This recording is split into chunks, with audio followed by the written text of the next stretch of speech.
And now, it's time for another Dice Tower review with Tom Vasel.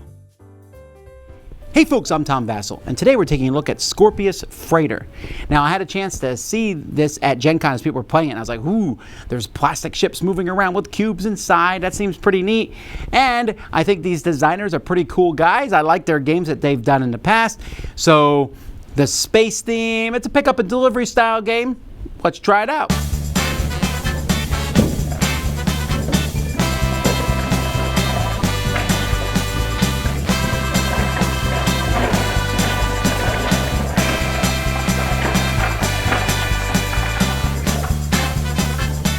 In this game, there are 3 government spaceships that are moving around these 3 planets that are here. And every time they pass or land on this starting spot here, the player who makes it happen is going to have to take a cube out of their ship and put it on this government one. And in fact, if you don't have any cubes, then you take one out of the supply and put it on.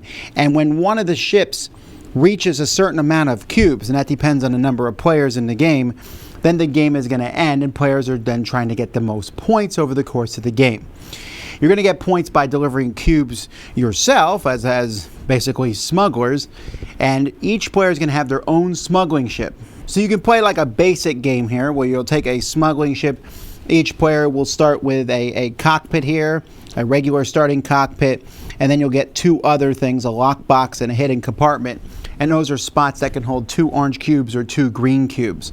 Or you can play with a more advanced board where you'll get a specific cockpit, which will give you maybe some special ability, and then restricted access in places where you can't put spots on your ship.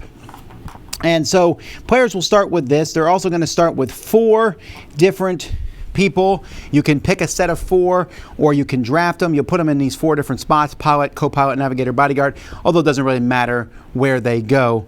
And you're going to be using these to play the game. So the way this works is, on your turn, you can move up 1 or 2 of these. You just slide them up like that, and then you're going to be able to move one of the ships 1 or 2 spaces clockwise. When you move that ship, you'll then be able to take actions equal to the number of hands that you have. So if I move 1, I can take a 3-hand action. If I move 2, I can take a 2-hand action, etc. And there are ways to get more hands to be able to use things. Special abilities will allow you to use extra hands when you're playing the game.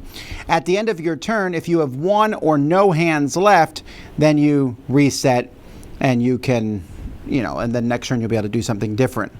So the different actions are going to be based on where you are. Each of the 3 different rondelles here is going to have different actions. Now, many of these actions are going to affect the different tiles here. So the action with the hand is going to allow you to take another module, which is these will allow you to store more orange cubes or pink cubes or gray cubes or green cubes. And you can take whichever one as long as you have enough hands to take it. Down here at the bottom, these are basically extra modules in your ship that are going to be able to do various things. And if you ever land on a cog, you're able to activate a number of modules equal to your hands. So for example, this one here lets me do another action at 2 hands using adjacent tiles. My regular starting cockpit lets you fill a whole storage tile up to the brim. And you're going to want to fill those storage ones up. As time goes by, you're going to have different sections in your ship. If you put 2 next to each other, this is the same basically storage area. And when you fill up your storage areas, you get to put 1 cube in each storage area, in each tile of a storage area, equal to the number of hands. So for 2 hands, when I'm filling up my things, I can do that. And then I'm going to want to deliver them. And there's 2 ways to deliver them. Through side deals. For side deals, you'll just turn in the gray cubes, orange cubes, or green cubes that those symbols stand for.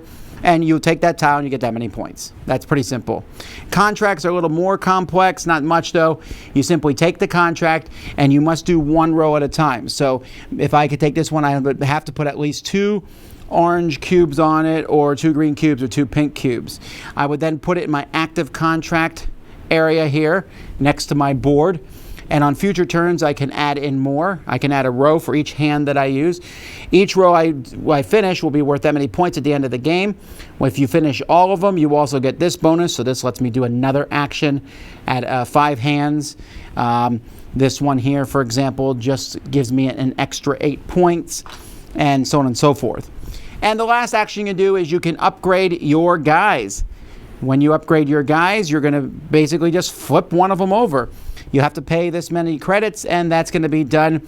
Your hands, the credits are orange cubes, but your hands are a discount. So the more hands you have, the better the discount. And once you flip them over, they'll have special abilities. Like this guy has an end game thing.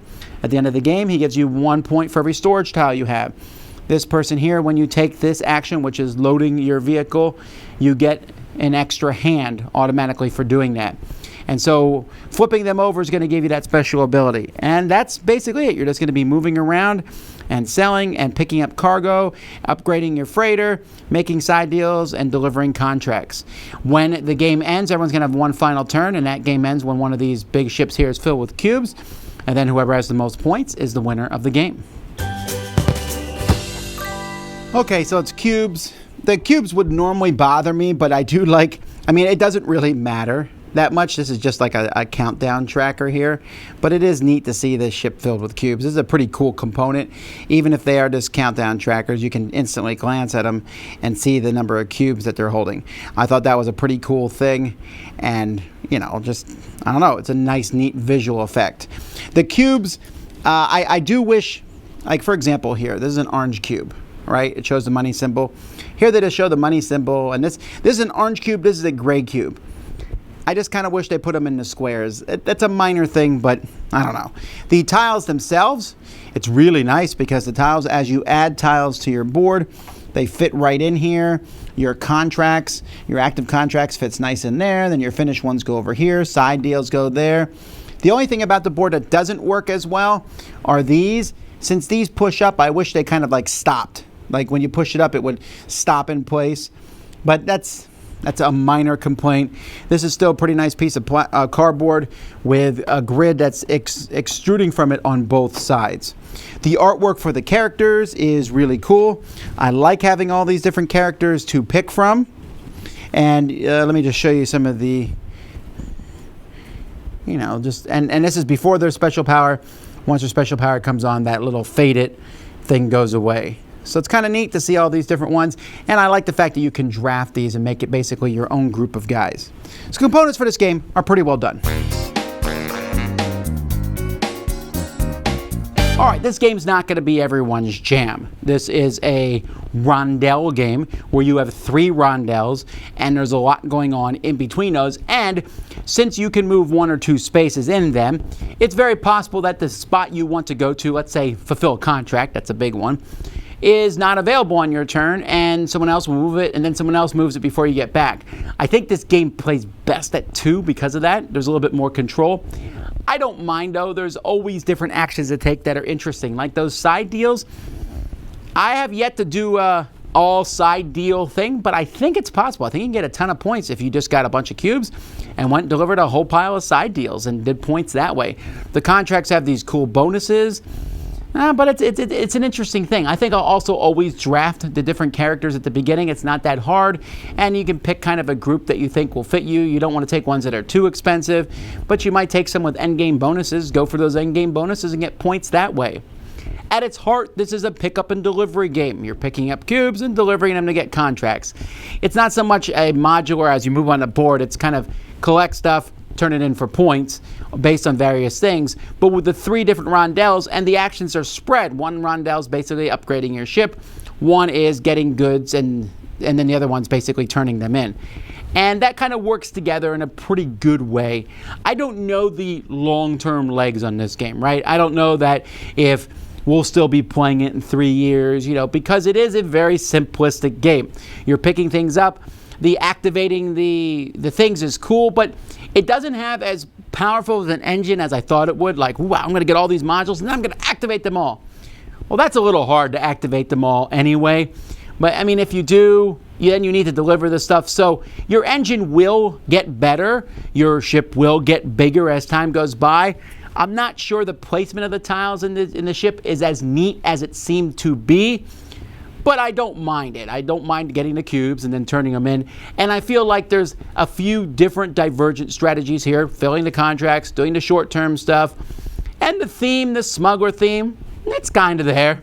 It's kind of a space game. I think this could have been done as 17th century if you wanted to, with some similar things. And these ships, they keep flying in circles around the planets. But I digress.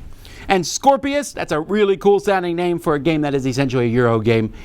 So I like the game. I don't think I love it. I think it's a good, solid game of pickup and delivery.